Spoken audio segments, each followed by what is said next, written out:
sisters and brothers of America. अमेरिकी बहनों और भाइयों, स्वामी विवेकानंद के इन 4 शब्दों ने अमेरिका का दिल जीत लिया। विवेकानंद के इन आत्मीय शब्दों के सम्मान और समर्थन में आर्ट इंस्टीट्यूट ऑफ शिकागो में पूरे 2 मिनट तक बजती रही तालियों ने अपने धर्म व संप्रदाय की सर्वश्रेष्ठता पर इतराने वाले अमेरिकी और यूरोपीय धर्मगुरुओं का अभिमान तोड़ दिया।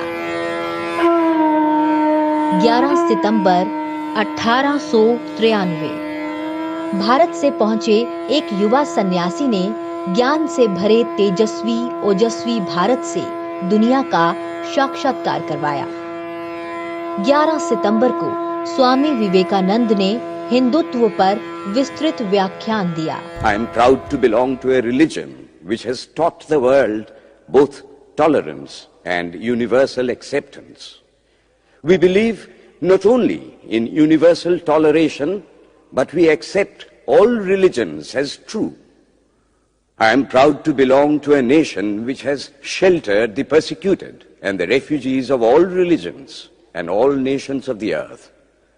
I am proud to tell you that we have gathered in our bosom the purest remnant of the Israelites who came to southern India and took refuge with us in the very year in which their holy temple was shattered to pieces by Roman tyranny. I am proud to belong to the religion which has sheltered and is still fostering the remnant of the grand Zoroastrian nation. कम ही लोग जानते हैं कि Chicago महासभा के अलावा स्वामी जी ने अलग-अलग विषयों पर दिए अपने व्याख्यानों से पश्चिम जगत को झकझोर कर रख दिया।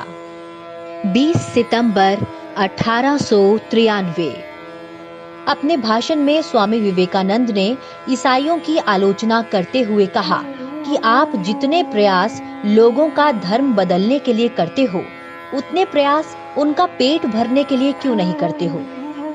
उन्होंने बात को आगे बढ़ाते हुए कहा, भारत के पास धर्म का अभाव नहीं है, अभाव रोटी का है।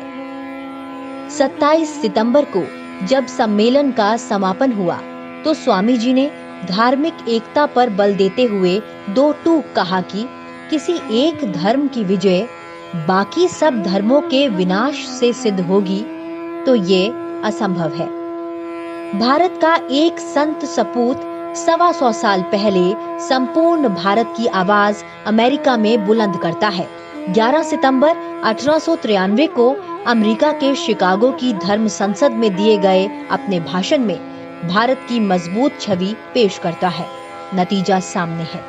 अमेरिकी सेंसर के नतीजे बताते हैं कि अमेरिका के 38% लोगों ने भारतीय संस्कृति, अहिंसा और योग में आस्था जाहिर की है। जाहिर है स्वामी जी चाहते थे कि दुनिया सर्वधर्म समभाव और सौहार्द की राह पर चले। आइए हम लक्ष्य लेकर आगे बढ़ें और तब तक ना रुकें जब तक वो मिल ना जाए।